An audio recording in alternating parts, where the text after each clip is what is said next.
There are moments when life sets us at a quiet crossroads. On one side is the familiar road, safe, predictable, calm. On the other is an unfamiliar track, risky, uncertain, and it makes the heart beat faster. Instinct will whisper, "Take the crowded way, don't be different, don't take risks," and most of us, without thinking, will follow. But the backward path holds a different belief. Sometimes the only way out of the fog is to step into it. Sometimes, to find the exit, you have to turn back toward what everyone else is leaving. And sometimes the right thing is the hardest thing to do. The four stories that follow are not epics about great heroes, but slices of ordinary lives, like yours and mine, in which, at a decisive moment, someone dared to do the opposite. A canceled date opened an unexpected opportunity. A misunderstanding dissolved because one person stood up before everyone. A failure that seemed career-ending became a springboard to a new journey. A stalemate revealed a door no one had seen. These are stories of quiet courage, not loud, not theatrical, yet strong enough to change everything. Because sometimes, to find truth, freedom, and the self, we must be willing to take the backward path. Now let us begin with what seems the most ordinary moment, a cancellation text. You might not expect it, but from that message, a reverse journey began. Story 10. The Secret Curtain, when reverse thinking saved the dorm room. Sunset slipped through the fifth-floor window of the women's dorm, casting light across Emily Carter's drawing desk. The 20-year-old was coloring a landscape, soft piano in her headphones. The melody was quickly drowned out by laughter and EDM from the phone of Sophie, her blonde, extroverted, high-energy roommate. In the other corner, Lena, introverted, thin, round glasses, tried to read, brow furrowed. She finally shut her book with a thud. "I guess I'll have to go to the library," Lena muttered, tired. Emily looked up. "You're leaving again?" "It's too noisy here. I can't take it," Lena sighed. Sophie heard and scoffed. "Relax a little. This is our room." The room went quiet. Emily said nothing, mind racing through options. The usual move would be a quiet hours after 9 p.m. rule, simple and reasonable. But what if Sophie refused? What if it felt imposed on everyone? That night, Emily tossed and turned. She remembered her father's words, "If you want harmony, sometimes you need to give others space to be themselves." She sat up. What if, instead of making Sophie be quiet, I give her a corner to be loud? The next morning, Emily called them both over. "How about we split the room into 2 zones?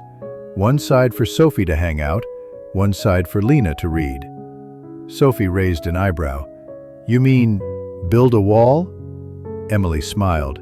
"No, just a floral curtain, and I'll get a small desk lamp for the quiet side."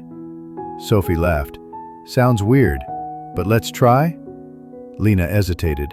"If Sophie agrees, then I agree." That afternoon they bought a floral curtain, warm string lights, and a few small accessories. When they pulled the curtain across, Sophie cheered. "Wow, it's like 2 parallel worlds." Lena smiled, Emily's first time seeing her that happy. "I really like it." A week later they shared pizza. Sophie told stories from acting class. Lena showed photos of the neighbor's cat. Emily sipped her tea, relieved. Turns out the solution wasn't who wins, but creating a way for everyone to win. Lesson from reverse thinking. Sometimes our instinct is to remove what bothers us. Reverse thinking asks, what if, instead of removing it, we make room for it? Emily didn't try to silence Sophie. She created space for each person to be themselves. The result? They not only lived together, They became real friends. Story 11. The Silence Rule and the Forgotten Chair. Noon at Northfield University Library. The room is so quiet you can hear pages turn. Sunlight pours through tall windows, laying long beams across the gray tile. In a far corner sits Tyler, a first-year student, head down in a slightly oversized gray hoodie, a thick stack of books beside him. The three chairs around him are empty, as if an invisible circle keeps the world away. Emily enters after her morning class, looking for a seat. Passing Chloe's group, she catches a whisper. Chloe leans toward a friend and murmurs, "Don't sit near Tyler. He's weird." A boy snickers, "Sit there and you get tagged the lonely bookworm." Emily pauses. She glances at the empty chair next to Tyler, the one in the unspoken no-go zone. She walks on slowly, conflicted. Pick another spot to stay safe, or try the other choice, she thinks. She remembers her mother's line, "You cannot change the whole world, but you can change a small corner of it if you are brave enough." She stops and breathes in. Decision made.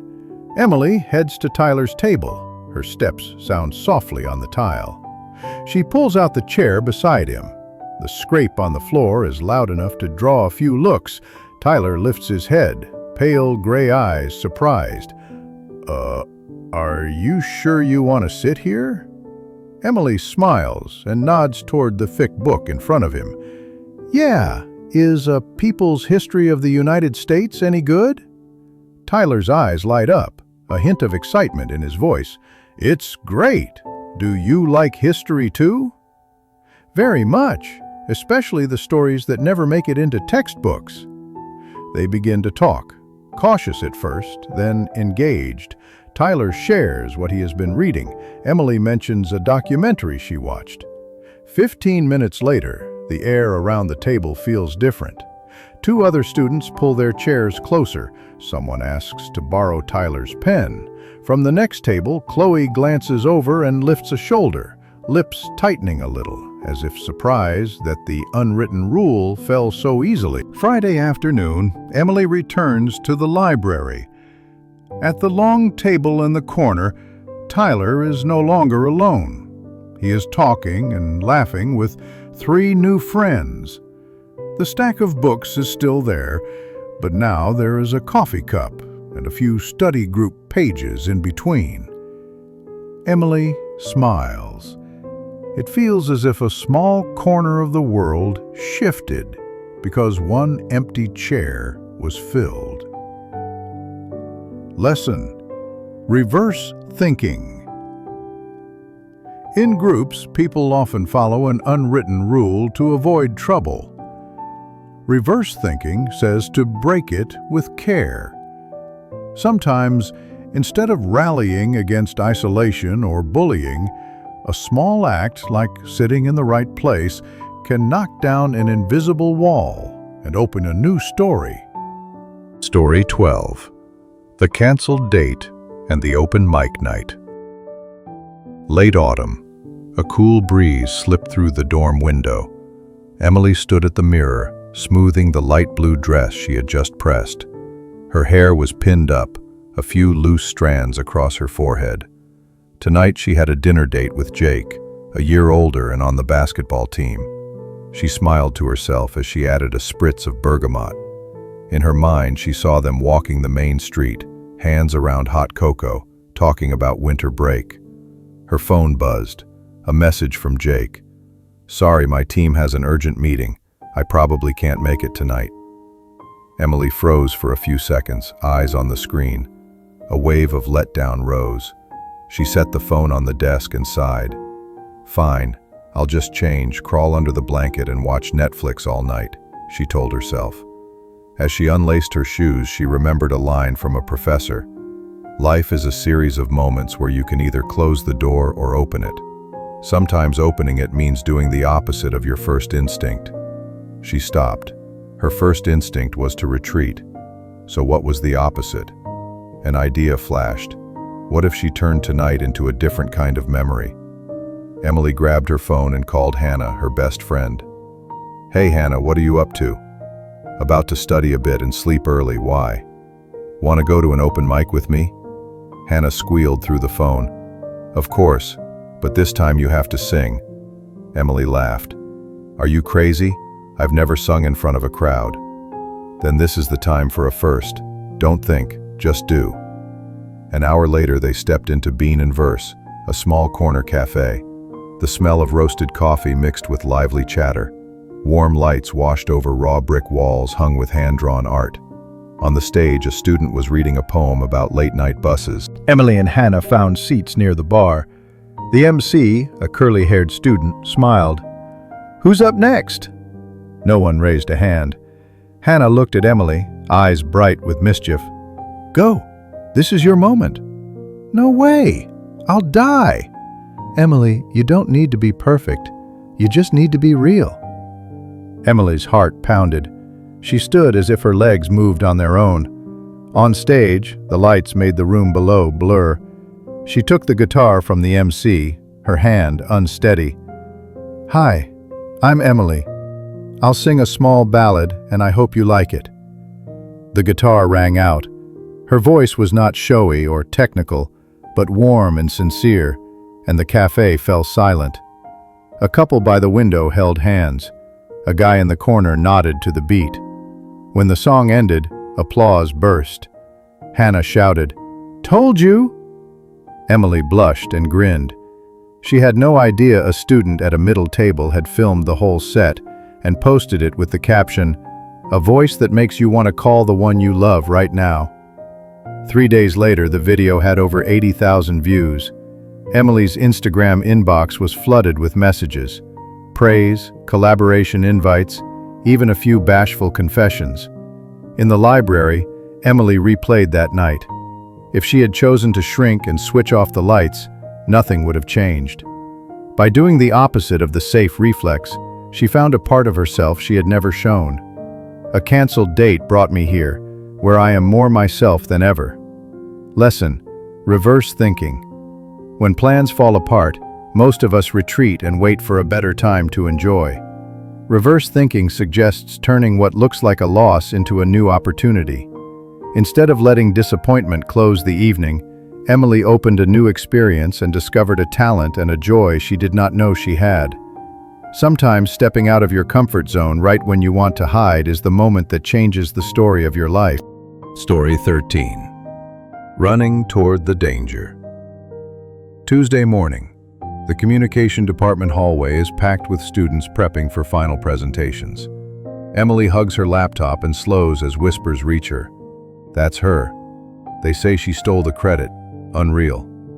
She pushes on, but the words spread like an ink stain in her mind. She knows where the rumor started. Maya, her teammate, thought Emily grabbed the main presentation slot to stand out. In under 2 days, almost the whole class believed it. She finds a seat in the third row and exhales. Sophie, her desk mate, leans over and whispers, "You okay? I heard some stuff. Rough." Emily forces a smile. "I don't want to think about it." The safe option pops up. Stay silent, wait it out. Then Professor Lewis's line from the first lecture echoes. Rumors grow in the dark. The fastest way to put them out is to turn on the light. She thinks, what if I step up in front of everyone and set it straight?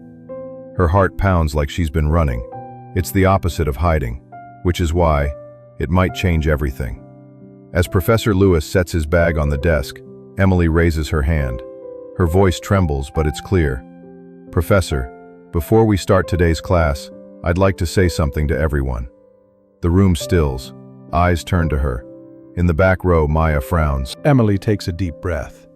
"In our recent group project, the initial idea was Maya's. I ended up as the main presenter, and if that made anyone think I took the credit, that's on me. I'm sorry.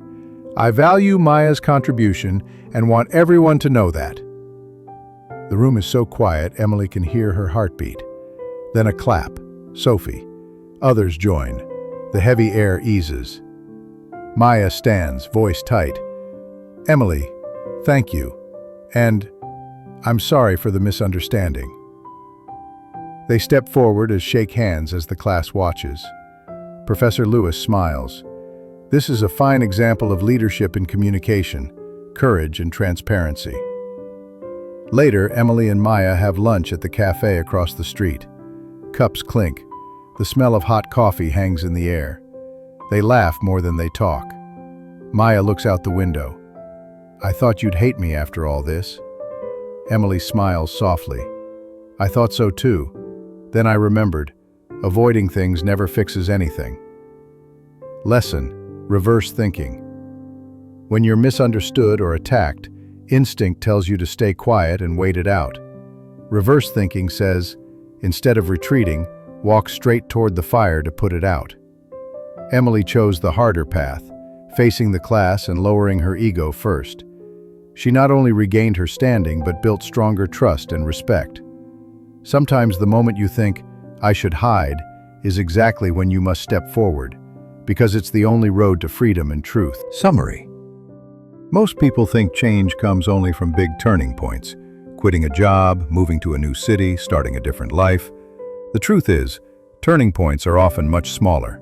A canceled date, a rumor from nowhere, a conversation we almost avoid, an opportunity everyone tells us to refuse.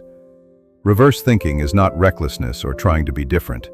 It is pausing amid the usual impulses, to step back, keep quiet, or wait it out, and asking, what happens if I do the opposite, if I step toward what I fear? In this way, small moments become big turning points. A public apology erases weeks of tension in seconds. An honest talk saves a friendship. A brave yes opens a door we had never seen. They did not wait for circumstances to change. They changed within those very circumstances. The real lesson may be this: you do not need a perfect plan. You need one unusual step, small enough to take now, yet different enough to create an entirely new future. So next time instinct tells you to step back, try stepping forward. When everyone is silent, speak up. When everyone says don't, be the one who acts. Sometimes the most extraordinary results come from the smallest, simplest, and most contrarian actions.